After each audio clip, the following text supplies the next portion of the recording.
देवताओं के तेज से देवी का प्रादुर्भाव और महिषासुर की सेना का वध।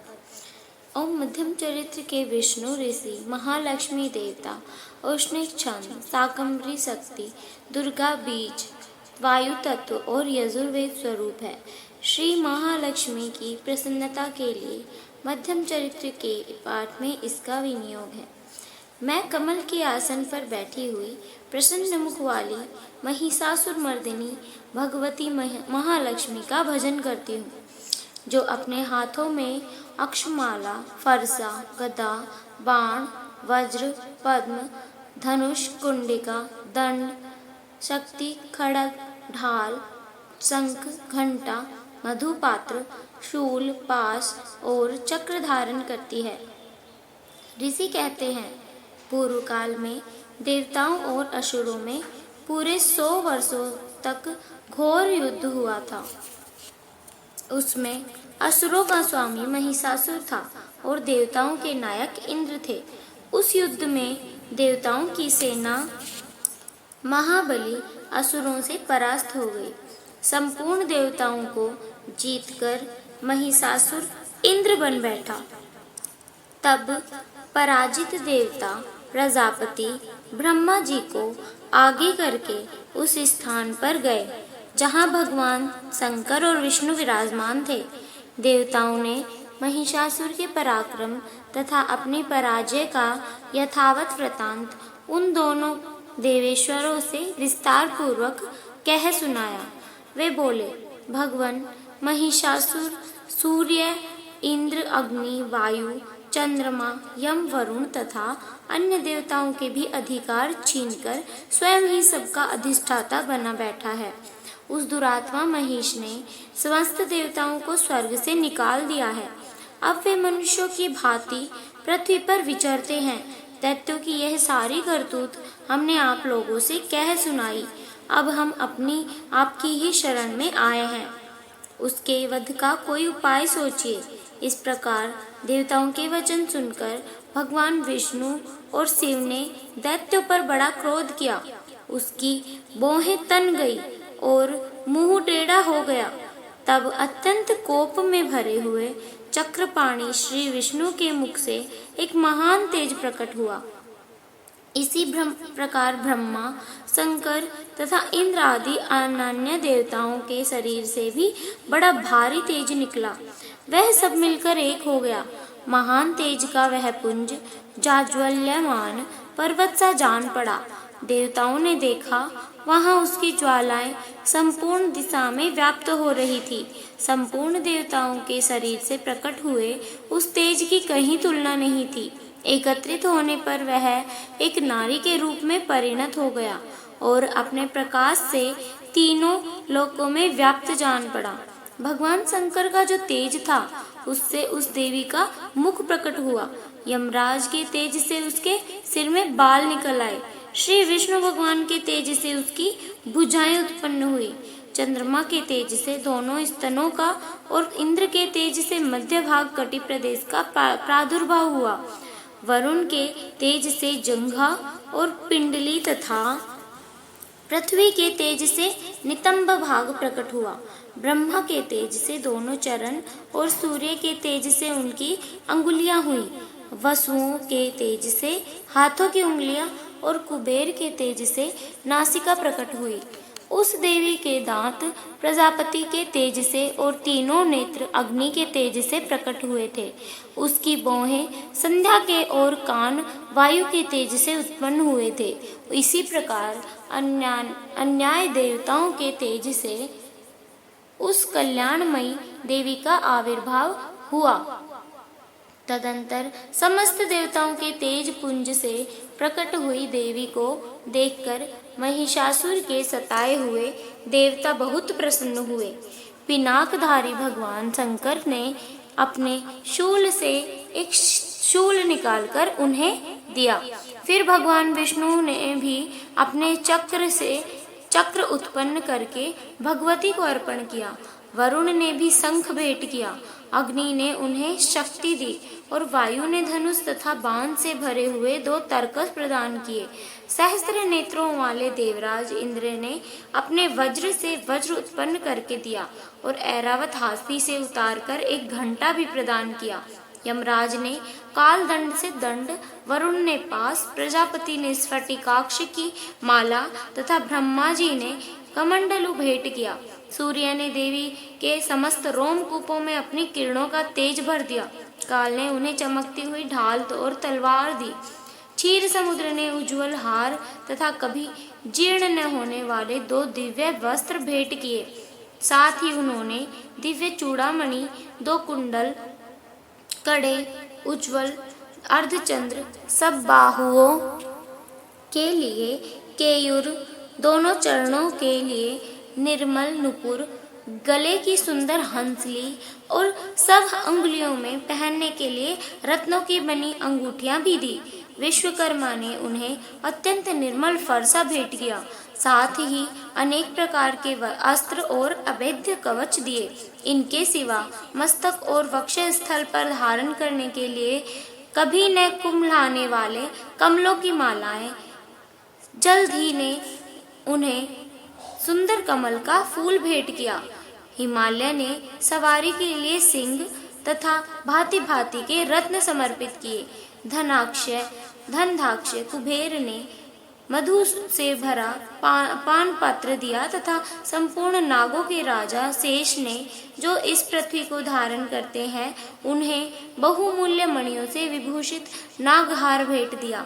इसी प्रकार अन्य देवताओं ने भी आभूषण और अस्त्र शस्त्र देकर देवी का सम्मान किया। तत्पश्चात उन्होंने बारंबार अट्टहास पूर्वक उच्च स्वर से गर्जना की। उनके भयंकर नाद से संपूर्ण आकाश गूंज उठा। देवी का वह अत्यंत उच्च स्वर से किया हुआ सिंहनाद कभी समा न सका।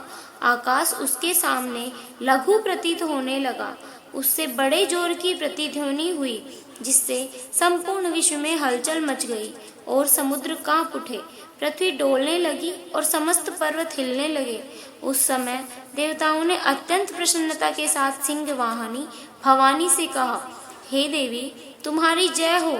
साथ ही महर्षियों ने भक्ति भाव से विनम्र होकर उनका स्तवन किया।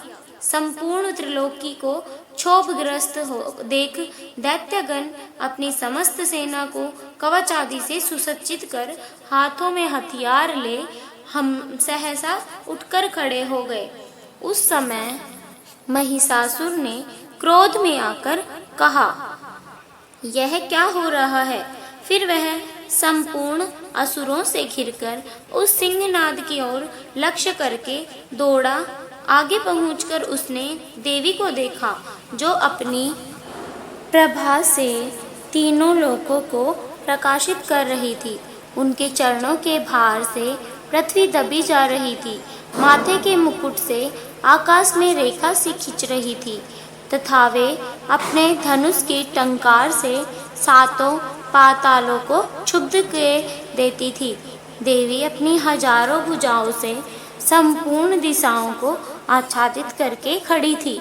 तदंतर उनके साथ दैत्यों का युद्ध छिड़ गया। नाना प्रकार के अस्त्र शस्त्रों के प्रहार से संपूर्ण दिशाएं उद्भासित होने लगी। चिक्षुर नामक महान असुर महिषासुर का सेनानायक था। वह देवी के साथ युद्ध करने लगा। अन्य दैत्यों की चतुरंगिनी सेना साथ लेकर चामर भी लड़ने लगा। 60,000 रथियों के साथ आकर उदग्र नामक महादैत्य ने लोहा लिया। 1 करोड़ रथियों को साथ लेकर महाहनु नामक दैत्य युद्ध करने लगा, जिसके रोए तलवार के समान तीखे थे। वह असीलोमा नाम का महादैत्य 5 करोड़ रथी सैनिकों सहित युद्ध में आ डटा।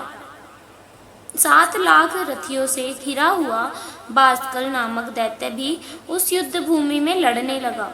पारिवारित नामक राक्षस हाथी सवार और घुड़सवारों के साथ अनेक दलों तथा 1 करोड़ रथियों की सेना लेकर युद्ध करने लगा। बिडाल नामक दैत्य 5 अरब रथियों से घिरकर लोहा लेने लगा। इनके अतिरिक्त और भी हजारों महादैत्य रथ, हाथी और घोड़ों की सेना साथ लेकर वहां देवी के साथ युद्ध करने लगे। स्वयं महिषासुर उस रणभूमि में कोटि कोटि सहस्त्र रथ, हाथी, घोड़ों की सेनाओं से घिरा हुआ खड़ा था। वे दैत्य देवी के साथ तोमर, भिंदीपाल, शक्ति, मूसल, खड्ग, परशु और पट्टिस आदि अस्त्र शस्त्रों का प्रहार करते हुए युद्ध कर रहे थे। कुछ दैत्यों ने उन पर शक्ति का प्रहार किया, कुछ लोगों ने पास फेंके तथा कुछ दूसरे दैत्यों ने खड्ग प्रहार करके देवी को मार डालने का उद्योग किया। देवी ने भी क्रोध में भरकर खेल खेल में ही अपने अस्त्र शस्त्रों की वर्षा करके दैत्यों के वे समस्त शस्त्र काट डाले। उनके मुख पर परिश्रम का या थकावट का रंगमंच मात्र भी चिन्ह नहीं था। देवता और ऋषि उनकी स्तुति करते थे और वे भगवती परमेश्वरी दैत्यों के शरीरों पर अस्त्र शस्त्रों की वर्षा करती रही। देवी का वाहन सिंह भी क्रोध में भरकर गर्दन के बालों को हिलाता हुआ असुरों की सेना में इस प्रकार विचरने लगा मानो वनों में दावानल फैल रहा हो। रणभूमि में दैत्यों के साथ युद्ध करती हुई अंबिका देवी ने जितने निश्वास छोड़े वे सभी तत्काल सैकड़ों हजारों गणों के रूप में प्रकट हो गए और परशु, भिंदीपाल, खड्ग तथा पट्टिस आदि अस्त्रों द्वारा असुरों का सामना करने लगे। देवी की शक्ति से बड़े हुए वे गण असुरों का नाश करते हुए नगाड़ा और शंख आदि बाजे बजाने लगे। उस संग्राम महोत्सव में कितने ही गण मृदंग बजा रहे थे। तदंतर देवी ने त्रिशूल, गदा से, शक्ति की वर्षा से और खड्ग आदि से सैकड़ों महादैत्यों का संहार कर डाला। कितनों को घंटे के भयंकर नाद से मूर्छित करके मार गिराया। बहुत तेरे दैत्यों को पास से बांधकर धरती पर घसीटा। कितने ही दैत्य उनकी तीखी तलवार की मार से दो दो टुकड़े हो गए।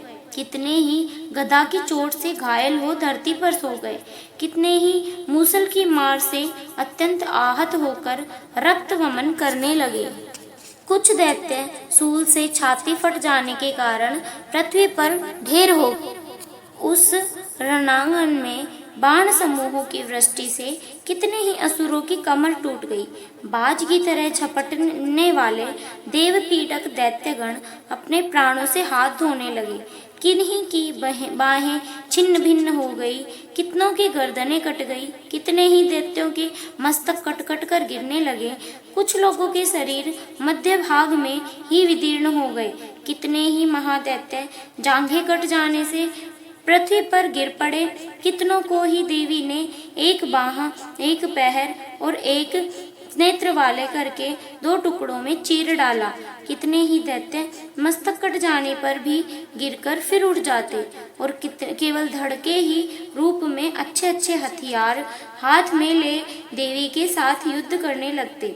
दूसरे कबंध युद्ध के बीजों की लय पर नाचते थे।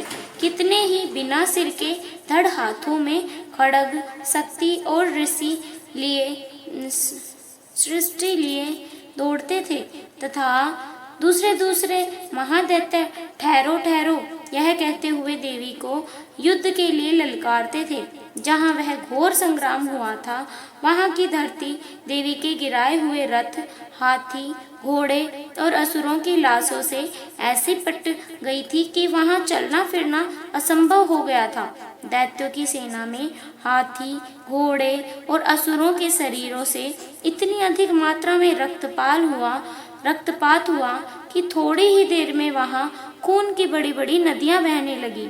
जगदम्बा ने असुरों की विशाल सेना को क्षण भर में नष्ट कर दिया। उसी तरह जैसे तृण और काठ के भारी ढेर को आग कुछ ही क्षणों में भस्म कर देती है, और वह सिंह भी गर्दन के बालों को हिला हिलाकर जोर जोर से गर्जना करता हुआ दैत्यों के शरीरों से मानो उनके प्राण चुने लेता था।